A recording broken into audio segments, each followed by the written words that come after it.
Good evening, church. So today's reading is coming from Luke chapter 12, verses 13 to 24. So this is the parable of the rich fool. Then someone called from the crowd, "Teacher, please tell my brother to divide our father's estate with me." Jesus replied, "Friend, who made me a judge over you to decide such things as that?" Then he said, "Beware, guard against every kind of greed. Life is not measured by how much you own." Then he told them a story. A rich man had a fertile farm that produced fine crops. He said to himself, "What should I do? I don't have room for all my crops." Then he said, "I know. I'll tear down my barns and build bigger ones. Then I'll have enough room to store all my wheat and other goods. And I'll sit back and say to myself, 'My friend, you have stored enough away for years to come. Now take it easy, eat, drink, and be merry.' But God said to him, 'You fool, you will die this very night. Then who will get everything you worked for?'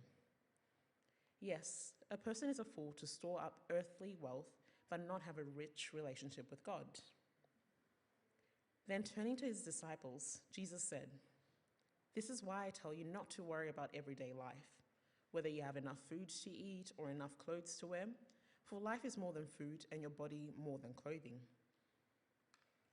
Thank you.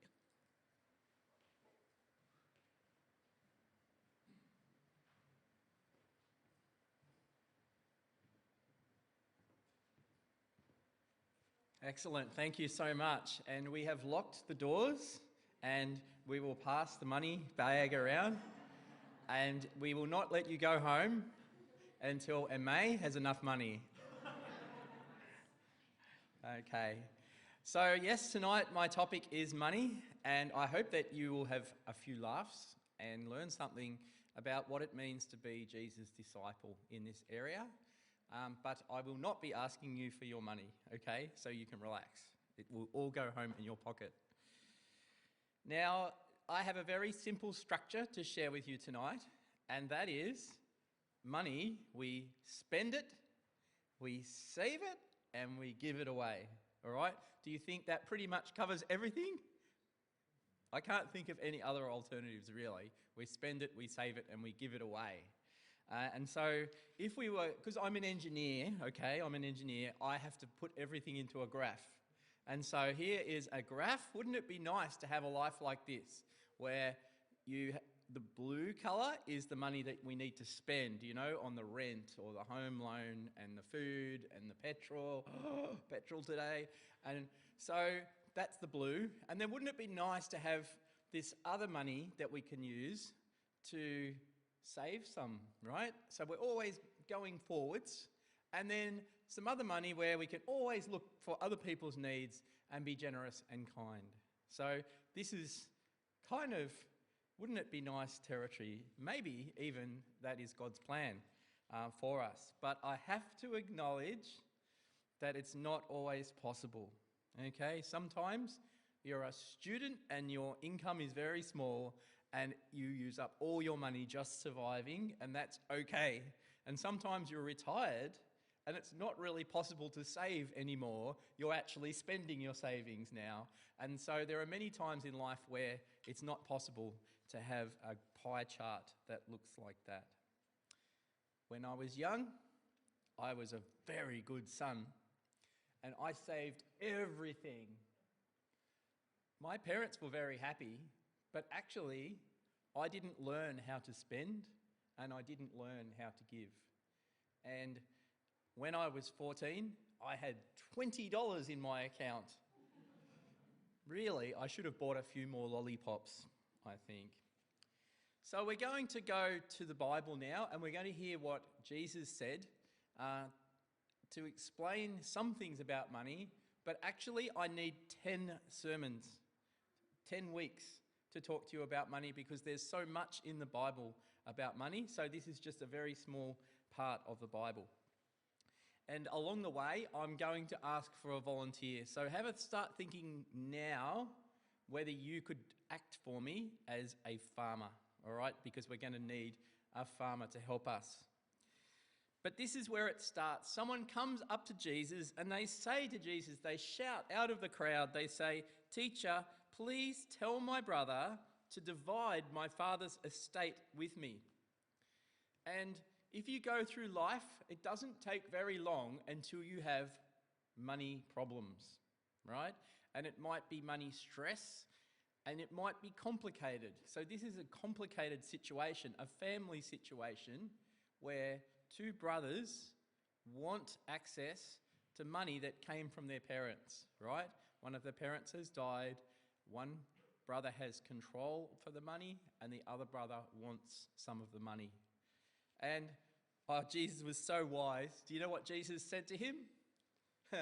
Jesus said, "Friend, who made me the judge over you to decide such things as that?" So actually, Jesus decided not to get involved in this family situation. But he did say something, I think, very helpful that we can all learn from. He said, "Beware, guard against every kind of greed. Life is not measured by how much you own." Now, Emma just told us that greed can make us very vulnerable to being scammed, right? If we want something a little bit too cheap, something the deal is a little bit too good, then maybe we're more vulnerable. But Jesus says here, life is not measured by how much you own. So if you're really poor, this is great news. You can have a good life even if you're poor, right? And if you're really rich, maybe there's a warning here for us. Your life and your success cannot be measured by money, how many houses you own, what kind of car you drive, or even if you have a beautiful motorbike parked on the street out front, like me. So we're up to the volunteer part, and I'm looking for someone who's willing to be a farmer. And a bit of acting and ad-libbing will be involved. So who would like to do it? I'm getting some suggestions from the back row over here. Yes, do you want to do it, Jeffy? Your wife was putting your hand up. Good on you. Give Jeffy a big clap. Good on you, Jeffy.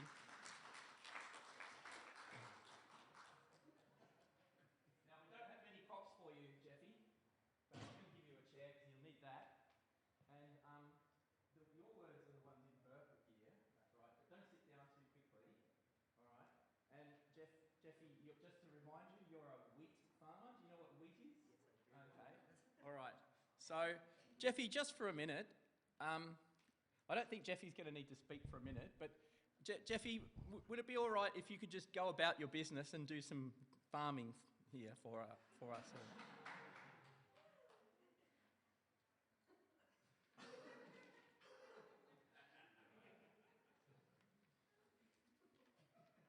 Oh no, Jeffy, it's raining. What are you going to do? This man works under the umbrella while he's... Oh no, Jeffy, the sun's come out again. Oh, Jeffy, your crops have grown very tall.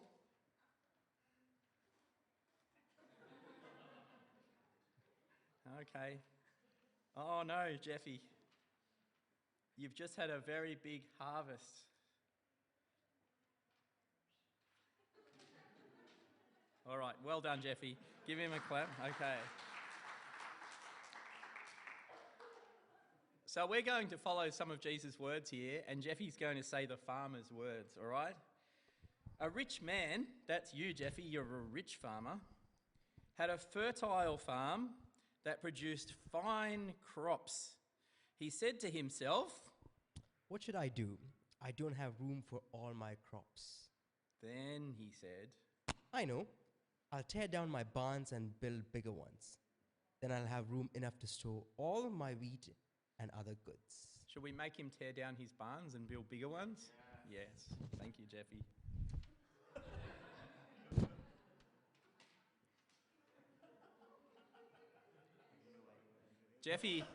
Jeffy is a very quick builder. Okay. Now, let's just pause and we'll ask ourselves a question. Is Jeffy spending or saving or giving? He's saving. Yes, he's saving. Yeah, but that's not really the focus of the story.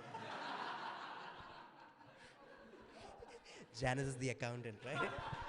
But just so you all know, we have a very good church treasurer over here. Okay, and so he says, I'll sit back and say to myself, there's a chair. I'll sit back and I say to myself, my friend, you have enough stored away for years to come. Do you usually refer to yourself as my friend? Sometimes. Okay, so he's pretty comfortable, isn't he? We find out that the farmer in this story is not only a saver, he is also a spender. He says, Now take it easy. Eat, drink, and be merry. all right, very, very good. So, happy farmer. He has enough for all of his needs, and he even has enough for some fun. He would be a good guy to be friends with right now, okay? Is he a wise or a foolish man?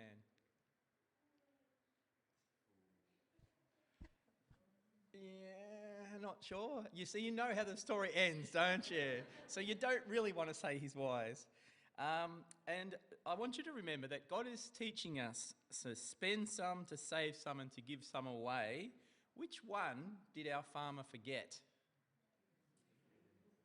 Yes, he's been good at saving and he's okay at spending, but a bit of a failure at giving. And remember, back to the beginning, Jesus said life cannot be measured by money. And this becomes very obvious in the story about the farmer. Now, this is your best part of acting is about to happen, all right? God said to him, "You fool, you will die this very night, and then who will get everything you worked for?" Okay, Jeffy, over to you.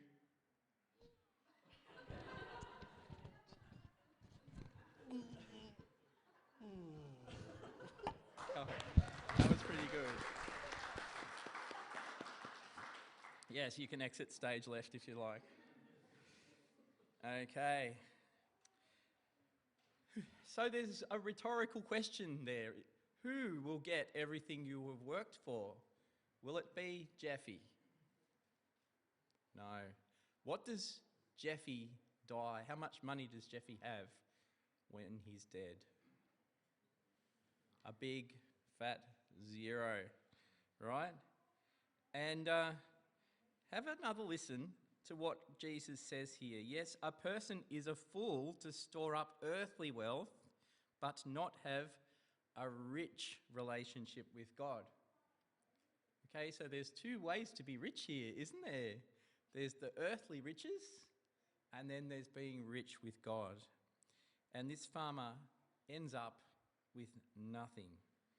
But it's actually possible to be rich when you die, when we are rich towards God. So I want to share just a few thoughts now about spending and saving and giving. And these are ideas that are drawn more widely in the Bible from other parts of the Bible, as well as from this story. And so, first of all, we learn to spend. There it is on the screen. And there's something really lovely and exciting about being a Christian because we know that God is generous, right? And that's one of the great things about God. He gives us a little more than we need. Have you noticed that? Maybe, you need to sort of keep thinking about that. But he does give us a little bit more than we need. Come and see me, brother, if you need help. But we're able to enjoy sport and art and food and travel, right? There are so many good things in life that are actually a bit more than our basic needs, aren't they? The world is a wonderful place to explore, and God is so generous. The second thing, as Christians, is that we are encouraged to have self-control, okay? And we don't need to waste money. And there are plenty of Bible examples against wasting. There is an old fat priest in the Old Testament called Eli, right? And his story ends very sadly and he is a man just eats himself to death, basically. And there are some New Testament stories about that as well. Somewhere between too much and too little, there's a sweet spot where God is generous and we're self-controlled. The second one is learning to save. And some people think that we don't need to really worry about saving as Christians. But there's a whole section in the Bible that we call the wisdom teaching. The wisdom teaching. And you'll find that in Proverbs and some other books around that. And what we find is that saving is a responsible thing to do, and we are meant to be wise and save. If you think about this, how many batteries do you have? Do you have a battery in your phone? Yeah? Does the phone work better when the battery's charged or when it's nearly flat? Or what about your car battery? Okay? How do you go starting the engine when the battery's flat compared to when it's charged up? Or maybe you've got really big batteries in your car and it doesn't even need petrol anymore. And the same story holds. And some of you might even have a house battery one day. And so we want to be charged up and we want to have capacity. With money, it's the same idea. If we save, then we have capacity for the hard times. We have capacity to help our family. We have capacity to show kindness and love to other people and to give. Proverbs 10, he who gathers in summer is a prudent son, but he who sleeps in harvest is a son who brings shame. The second part of that is an opportunity. If we save too much, that's bad, right? Young me, silly, right? The old farmer, silly. Imagine all the fun, good things he could have done with his money if he didn't just save it up in barns. So I'm saying this to every Australian just about, right? The Australian dream is to have so much money that you don't need to work anymore and you can have a good life for years and years and years. That's the Australian dream. And yet, actually, God's saying too much savings is a lost opportunity. Do not lay up for yourself treasure on earth, but lay up for yourself treasures in heaven. The third one is about learning to give it away. Learning to give it away. And this is how we are rich towards God. And God wants us to care about the needs of our family and our neighbours and our friends. And he wants us to give towards things in his kingdom. Anything that helps people to know and love Jesus forever. And there is a forever dimension to this giving. We can give in some ways that make a difference to a person forever, where we can be friends with them now and in the new creation, in the resurrection, in the forever. So 3 words for you: joy. Whoever sows sparingly will reap sparingly. Whoever sows generously will reap generously. And God wants us to give with a cheerful heart. The second word is an investment, actually. Because when we're giving, we're using our worldly wealth in a way that influences the people around us. And God wants us to invest in relationships. And he actually wants us to invest even more in relationships that are forever relationships. And so, actually, if we use our money well as Christians, we get to take people to heaven with us who wouldn't have been there if we didn't build those relationships and we didn't encourage and help them along the way. It's all part of God's plan. And the last one is that we're meant to give only in God's sight. We give in secret. We don't try and make ourselves famous. So you'll see on, the cricket pitch or the soccer ground, you'll see the advertising, right? And these big companies, they give money to support a football club, but they want everyone to know, right? And they want to become famous for being generous. But God wants us to give quietly. And it says, your Father who sees what is done in secret will reward you. And so our reward is from God, not from other people's approval. So that's my very short and overview of money. There is a lot more I want to say. And if you talk to me after the service, I have a little slogan, a little message from each book of the Bible about money. And this is a little bit fun. I'll tell you one or two of them and then I'll sit down. Genesis, it all comes from God. Okay, that was an easy one, just to get you going. How about Joshua? If you know Joshua, faith and courage always beats money and power. Do you like that? And Ecclesiastes, money does not satisfy.